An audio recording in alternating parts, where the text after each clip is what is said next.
البدع والأهواء، أهل البدع العقائدية وأهل البدع السياسية. نقول بيننا وبينكم السلف، بيننا وبينكم الكتب، كان فيقول البدع بيننا وبينكم.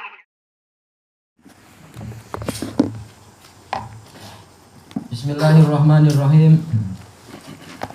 Baik, masih pembahasan dari hadits Abi Hurairah radhiyallahu an, yang mana Rasulullah SAW bersabda, illa nazalat alaihimus sakinah wa ghasyiyatuhumur rahmah, dan mereka akan diliputi oleh rahmah. Kita tahu bahwasanya seluruh syariat ini memang turunnya adalah sebagai rahmah. Allah Ta'ala berfirman kepada nabinya, wa ma arsalnaka illa rahmatan lil alamin, dan tidaklah kami mengutusmu kecuali sebagai rahmat bagi alam semesta. Maka sunnah Nabi semuanya adalah rahmah.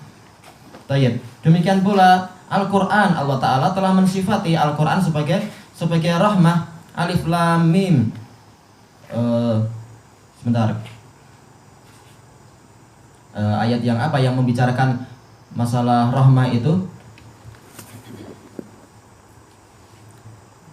Tayyib. Wa nunazzilu minal Qur'ani ma huwa syifaa'u wa rahmatul lil mu'minin, dan telah kami turunkan Al-Qur'an yang dia itu adalah sebagai rahmah dan sebagai obat dan rahmat untuk orang-orang yang beriman.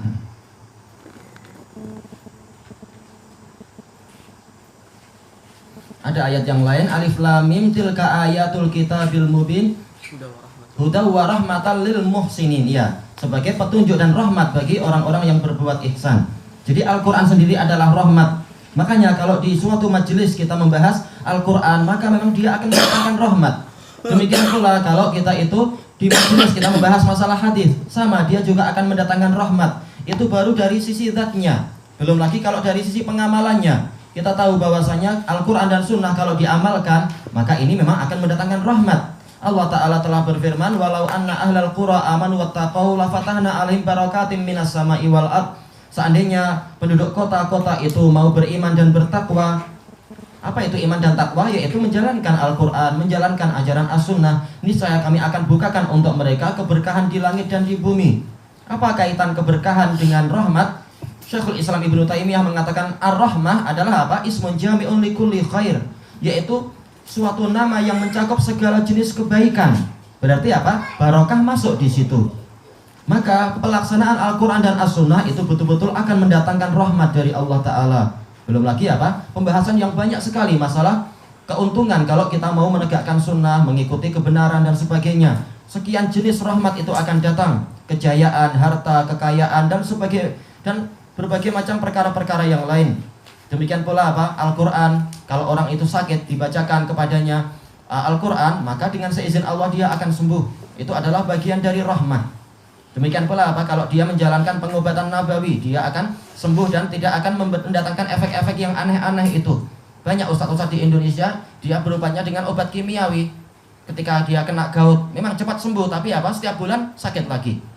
Sementara ketika kita praktekkan dengan obat tibun nabawi, alhamdulillah bertahun-tahun nggak ada penyakit itu datang lagi. Walaupun dohirnya awal-awalnya terasa lambat. Memang apa? Keberkahan tibun nabawi lebih besar daripada keberkahan apa itu hasil pencarian manusia itu sendiri. Baik. Itu baru sedikit gambaran tentang apa? Rahmat sebagai akibat dari orang-orang yang mau mempelajari kitabullah dan berzikir di masjid-masjid. Masih banyak bentuk-bentuk rahmat yang mungkin untuk diajarkan, masih mungkin untuk apa? Diceritakan bagaimana rahmat itu meliputi mereka. Intinya adalah semata-mata kita duduk di rumah-rumah Allah, yaitu di masjid, dan kita mempelajari kitabullah dan saling mengajarkannya, maka rahmat itu memang betul-betul akan datang. Mereka akan sangat dikasihi oleh Allah Ta'ala dan sangat disayang. Dan itu dirasakan oleh orang-orang yang memiliki perasaan yang sangat tajam. Dan itu diceritakan sebagaimana diceritakan oleh Ibnul Qayyim, bahwasanya kalau beliau sendirian, terkadang apa? Padahal beliau rajin dzikir dan lain-lain, tapi ketika mengalami banyak tekanan, beliau merasa dunia itu sempit, hati itu merasa kering. Tapi ketika datang ke majelis Syekhul Islam, langsung hati tentram lagi, gembira, merasa sangat kuat dan seterusnya, menunjukkan rahmat yang sangat besar. Demikian pula diceritakan oleh Syekh Yahya, sering beliau mengatakan ini mujarab, kata beliau. Ini sudah jadi pengalaman kita, yaitu apa? Kalau kita sedang sedih atau kita sedang mengalami kegundahan, kegelisahan, terus saja baca Al-Quran, nanti tahu-tahu, kata beliau, wala tadri Tidak tahu ternyata habis itu hilang kesedihanmu tanpa engkau sadari. Untuk bahasa kita engkau tidak tahu, tapi apa? Yang betul adalah yaitu tahu-tahu. Tahu-tahu aja engkau akan hilang kesedihanmu tadi. Langsung jadi gembira dan seterusnya. Baca Quran. Ya, dengan apa? Membaca Al-Qur'an.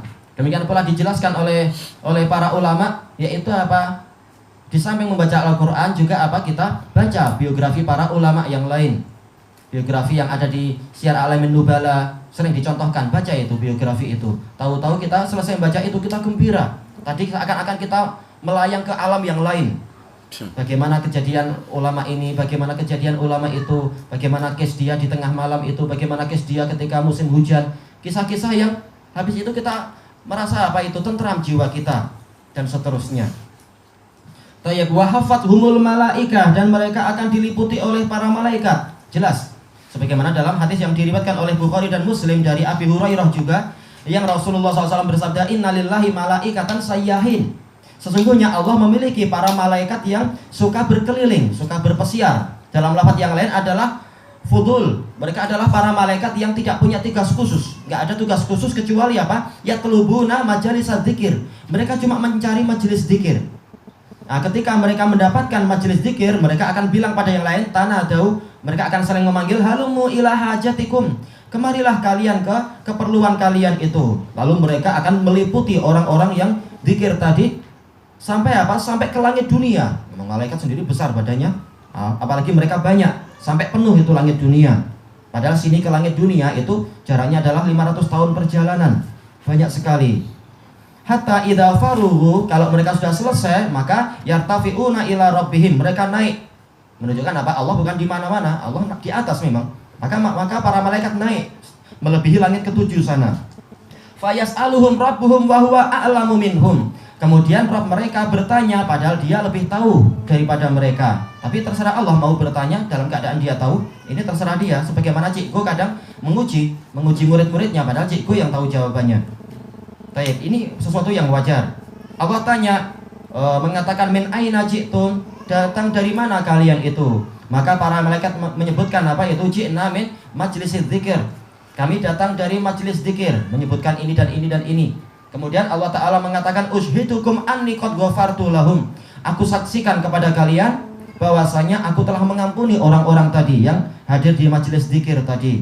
Kemudian salah seorang malaikat mengatakan, ya Rabb, inna fihim fulanan laisa minhum wa inna maja'ali hajah. Wahai Rabb, sesungguhnya di tengah-tengah mereka ada si fulan. Dia tidak termasuk dari ahli dzikir, dia datang karena keperluan aja. Allah Ta'ala mengatakan, humul julasa la yashqa bihim jalisuhum. Ahlu dzikir mereka adalah orang-orang yang duduk bersama mereka tidak akan rugi. Sekedar datang untuk sekedar menyampaikan surat barangkali ini bilmu ini terlambat. Ternyata dia dapat ampunan juga. Makanya para ulama pensyarah mengatakan hadis ini menunjukkan majelis dzikir ini barokahnya besar. Bukan hanya untuk orang yang dzikir, tapi orang yang mau datang ke situ dapat juga dia berkahnya. Tayyib. Ini menunjukkan apa? Betapa dermawannya Allah Ta'ala, yang beramal dia dapat keuntungan, yang ikut hadir di situ pun dia juga dapat keuntungan. Dan ini adalah sesuatu yang wajar. Manusia dermawan, apalagi Allah Ta'ala. Itu aja banyak kisah-kisah manusia yang dermawan. Bagaimana dengan Allah Ta'ala? Allah lebih berhak untuk memiliki kedermawanan tadi. Seperti yang disebutkan di apa itu? Terjemah sebagian para penyair. Anda pernah cerita mungkin itu. Yaitu ada salah seorang khalifah dari Abbasiyah, dia suka didatangi penyair. Nanti penyair menyebutkan apa? Pujian-pujian untuk dia, lalu kasih uang dinar. Uang dinar Masya Allah itu. 1 dinar aja berapa itu? Sekitar 700 ringgit. Nah, dia kasih dinar banyak. Kadang kalau syairnya sangat indah dan bagus, 1000 dinar langsung. Nah, masing-masing disuruh untuk apa? Nyampaikan syair. Tinggal orang terakhir ditanya, ayo baca syairmu. Dia bilang, saya bukan penyair. Loh, tapi kenapa kamu datang ke sini? Ya saya cuma ikut mereka. Allah Ta'ala telah mengatakan, wasyu'ara yattabi'uhumul ghawun. Syairnya, pendalilannya asal-asalan. Para penyair itu diikuti oleh orang-orang yang sesat. Mereka penyair, kami orang sesat. Akhirnya rajanya tertawa, dah kamu kasih uang juga, dapat uang. Dalam senario ini ada 3 senario saya nampak tentang berzikir. 1, dia berzikir masing-masing. Yang kedua, ada dia punya komando. Tayyib. Nah, yang ketiga dia joget. Oh, Joget. La ilaha illallah. sufi. Ada tiga yang sekarang di masyarakat. Tayyib. Dan dia gunakan asasnya itu yang hadis tadi itu.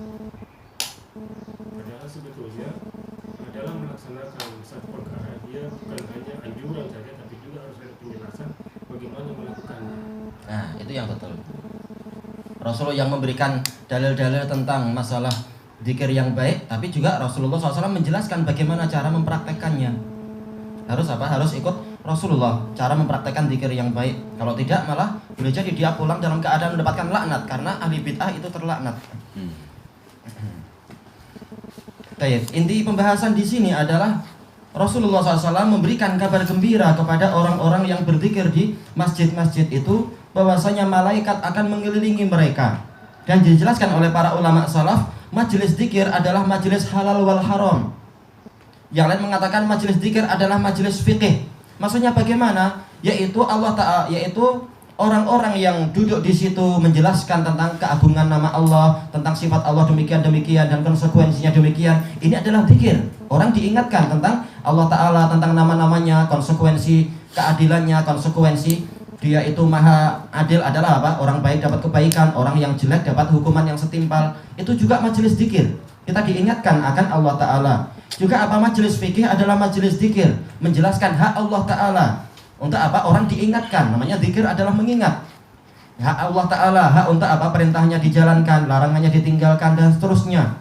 Makanya yang lain mengatakan majelis zikir adalah majelis halal wal haram, karena di situ manusia diingatkan tentang hak Allah Ta'ala, diingatkan tentang batasan-batasan. Ada yang halal untuk boleh dikerjakan, ada yang haram yang tidak boleh dilakukan. Jadi itu semua adalah zikir. Tidak sebatas apa? Sekedar takbir wa tahmid dan semacam itu. Tayyib, itu semua adalah apa? Contoh-contoh majelis zikir. Tayyib. Kemudian wa dzakarahumullahu fi man indah. Allah menyebut-nyebut mereka di kalangan makhluk-makhluk yang ada di sisinya. Dan ini adalah termasuk pahala yang lain lagi. Ini menunjukkan bahwasanya satu amalan boleh jadi dia memiliki sekian banyak pahala. Sudah berapa pahala disebutkan jenisnya, yaitu mendapatkan ketentraman. Yang kedua adalah diliputi oleh rahmah. Yang ketiga adalah yaitu dikelilingi oleh para malaikat. Kita lebih suka dikelilingi malaikat daripada dikelilingi setan, ya tentunya. Memang kita nggak suka. Adapun malaikat yang mengelilingi, alhamdulillah. Kalau orang di dunia dikelilingi artis saja sudah suka.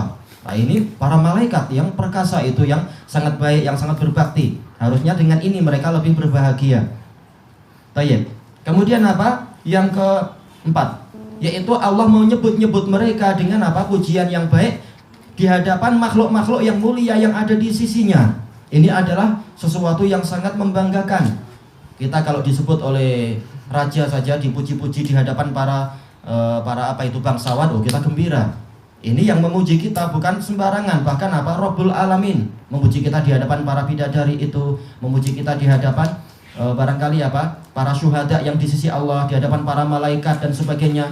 Kalau laki-laki sudah paham semacam ini. Yang wanita juga gembira bahwasanya apa? Allah nanti akan muji wanita yang ini di hadapan para bidadari itu.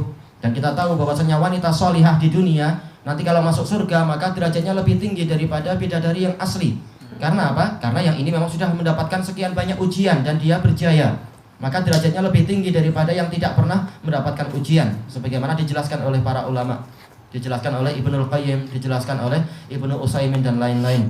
Jadi ini adalah suatu kebanggaan. Kita dipuji oleh Allah di hadapan para hamba-hamba yang lain. Disebutkan oleh Imam Bukhari dan Muslim dari Abi Hurairah radhiyallahu anhu juga, Rasulullah SAW menyebutkan Allah Ta'ala telah berfirman, apa itu? Wa idza ana inda dhanni abdi bi wa ana ma'ahu idza dzakarani fi nafsihi dzakartuhu fi nafsi wa idza dzakarani fi mala dzakartuhu fi mala'in afdal minhum.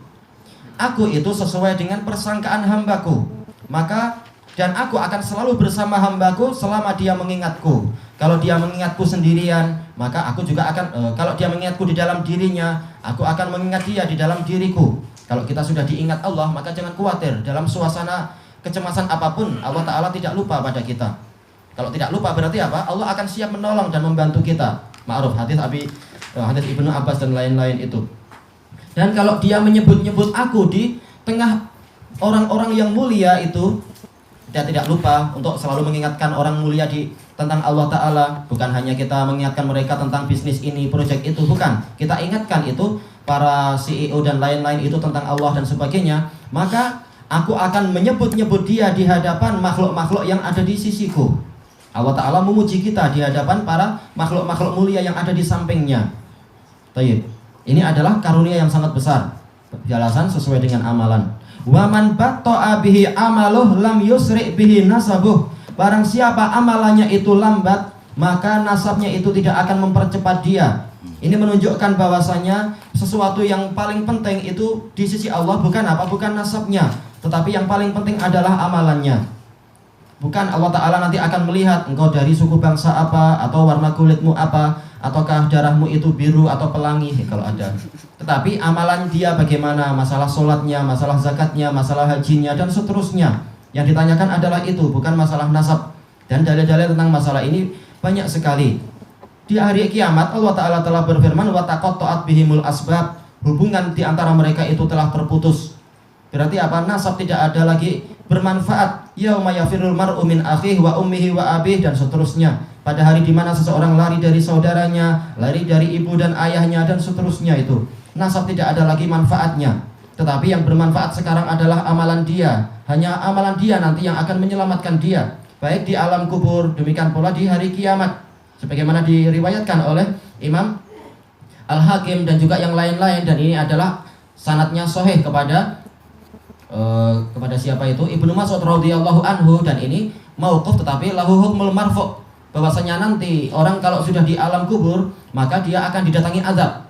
Ketika azab itu datang dari arah kepalanya, maka amalan sholat dia yang akan menghadang azab itu. Kalau sholatnya lumayan kuat maka apa? Azabnya tertolak. Tapi kalau sholatnya bolong-bolong, ada lubang-lubang, ya tentunya masih ada celah untuk siksaan itu masuk. Ketika dia tertolak maka siksaan itu datang ke sebelah kanan. Maka amalan puasa akan menghadang siksaan tadi. Maka dia datang ke sebelah kiri, maka amalan yang lain akan menghadang dia. Ketika dia datang dari sebelah kakinya, maka amalan yang lain lagi akan menghadangnya. Dan Ibnu Mas'ud mengatakan apa? Termasuk yang paling kuat hadangannya adalah bacaan surat Al-Mulk. Tiap hari kita baca Al-Mulk itu menghalangi orang dari apa? Siksa kubur. Jadi intinya apa? Yang menyelamatkan orang dari azab amalannya, bukan lagi masalah harta, bukan lagi masalah nasab dan sebagainya. Maka barang siapa amalannya itu lambat, maka nasabnya tidak akan mampu mempercepat dia. Ini isyarat kepada apa? Isyarat kepada as-sirat, yaitu jembatan yang harus kita lewati di atas neraka itu. Allah Ta'ala telah berfirman, wa in minkum illa wariduha kana ala rabbika hatman maqdiyya tsumma nunajjil ladzina taqaw wa nadharu adh-dhalimina fiha jithiya. Tidak ada seorang pun dari kalian kecuali pasti harus mendatangi jahanam tadi. Mendatangi jahanam ini maksudnya bagaimana? Dijelaskan oleh Rasulullah dalam hadis Juwairiyah. Maksudnya adalah apa? Hadis Juwairiyah ya, yaitu kita datang ke situ melalui sirat, yaitu kita naik di atas jembatan itu. Itu maksudnya wurud di sini. Bukan betul-betul masuk ke dalam neraka, tapi melintas di atasnya. Kemudian apa? Sesungguhnya yang demikian itu adalah sesuatu yang wajib Allah Ta'ala tunaikan. Semua kita harus melewati sirat kalau ingin menyeberang masuk ke dalam surga. Kemudian apa? Summa nunajjil ladzina taqaw. Kemudian kami selamatkan orang-orang yang bertakwa. Dan wa nadharudz zalimina fiha jithiya. Dan kami biarkan orang-orang yang zalim itu berlutut di dalam neraka, yaitu terjatuh. Sebagaimana diriwayatkan oleh Bukhari dan Muslim dari Abi Hurairah, dan diriwayatkan oleh Bukhari dan Muslim dari siapa itu? Abi Sa'id Al-Khudri radhiyallahu anhu, dalam kisah neraka, kisah hari kiamat yang panjang itu hadisnya. Kemudian Rasulullah menyebutkan summa yudrabul jisr, dalam riwayat yang lain yunsabul jisr. Kemudian akan dipancangkan jembatan itu. Kemudian apa? Fayamuruna ala a'malihim. Mereka lewat berdasarkan amalan mereka. Faminhum man yamurru kal barak. Di antara mereka ada yang melewati sirat itu bagaikan kilat, yaitu secepat kilat langsung apa? Sudah sampai di depan pintu surga. Wa minhum man yamurru karih. Di antara mereka ada yang lewatnya seperti angin. Kita tahu sendiri angin sendiri bertingkat-tingkat. Wa minhum man yamurru ka ajawidil khail. Di antara mereka ada yang melewatinya itu seperti kuda-kuda balap. Wa minhum man yamshi masya, di antara mereka ada yang berjalan saja. Wa minhum man yahbu habwa, di antara mereka ada yang merangkak. Padahal neraka jahanam itu padahal sirat itu sebagaimana disebutkan dalam hadis Abi Sa'id Al-Khudri, yaitu apa? Yaitu adaku minas sya'ar wa ahadu minas saif. Dia itu lebih lembut daripada rambut dan lebih tajam daripada pedang. Gimana kita merangkak di atas benda macam itu? Tentunya apa? Walaupun selamat tapi luka-lukanya naudzubillah. Sementara Rasulullah juga mengatakan wa ala jambatai sirat kalalib, dan di atas di tepi-tepi sirat itu ada besi-besi melengkung, yaitu apa? Takhtifu an-nasa takhtifu ma ya'muruhum rabbuna azza wajal bi khatfiha, yaitu Allah memerintahkan besi-besi tadi itu menyambar orang-orang yang Allah Ta'ala perintahkan untuk menyambarnya. Faminhum munajja, di antara mereka ada yang diselamatkan. Wa minhum mukardas, di antara mereka ada yang mukardas yaitu makhdus, yaitu tercakar. Kemudian yang lain adalah apa? Ana lupa lafaz yang setelahnya, yaitu di antara mereka ada yang tersambar dan jatuh ke dalam neraka. Tayyib. Berarti apa? Semuanya berjalan sesuai dengan amalannya. Semakin cepat amalan dia, Allah Ta'ala mengatakan, Rasul mengatakan bi qadri a'malihim, sesuai dengan kadar amalan mereka. Berarti semakin bagus dia beramal, maka semakin bagus juga dalam cara dia melangkah. Kalau dia lambat dalam menerima kebenaran, maka dia akan lambat melangkah di atas sirat. Makanya dijelaskan oleh Imam Ibnul Qayyim rahimahullahu ta'ala di dalam yaitu kitab Madarijus Salikin, masih di awal-awal ketika membahas ihdinas siratal mustaqim, beliau mengatakan Allah Ta'ala memiliki dua sirat.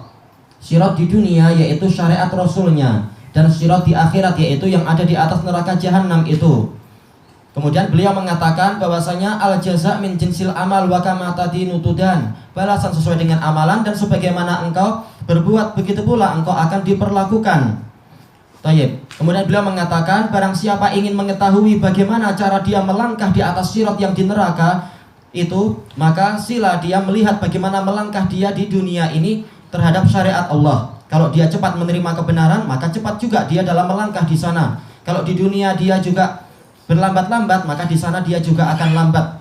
Kalau di dunia dia kokoh di atas syariat, maka kaki dia juga akan kokoh di atas sirat, di atas neraka jahanam itu. Kemudian beliau mengatakan hendaknya kalian melihat tentang cakar-cakar yang dan duri-duri yang ada di atas sirat tadi itu, besi-besi melengkung itu.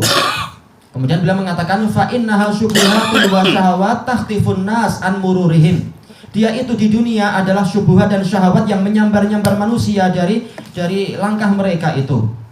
Kemudian beliau menyebutkan barang siapa di dunia ini yaitu begitu mudah tersambar syubhat, begitu cepat untuk apa? Menaati syahwat, maka di akhirat pun dia akan mudah untuk tersambar oleh besi-besi tadi itu. Ada yang diselamatkan, ada juga yang tercakar-cakar, ada juga yang dia betul-betul jatuh ke dalam neraka. Betul-betul apa? Kemudian beliau mengatakan wa ma rabbuka bidzallamil lil abid. Rabbmu itu tidak mendolimi hamba. Kenapa? Semuanya mendapatkan apa yang dia amalkan. Intinya adalah apa? Hadis ini akhir-akhirnya mengisyaratkan kepada langkah orang di atas sirat tadi. Kalau langkahnya lambat dikarenakan amalannya jelek, maka semata-mata nasab itu tidak akan mempercepat langkah dia nantinya. Tayyib ilahuna wallahu a'lam. Berus Jasia. Tayyib. Awal kata watara kullu ummatin Jasia. Jasia bagaimana itu? Berlutut. Tidak enggak begitu. Itu case-nya lain dengan case yang di dalam surat Maryam tadi. Untuk yang berlutut yang ini dohirnya adalah di mahsyar ketika apa mendapatkan kitab. Wa tara kullu ummatin jathiyah kullu ummatin tud'a ila kitabiha, ini adalah waktu apa masih di mahsyar mendapatkan pembagian kitab. Wallahu a'lam. Ya, catatan amalan, ya. Catatan amalan dia. Bismillahirrahmanirrahim.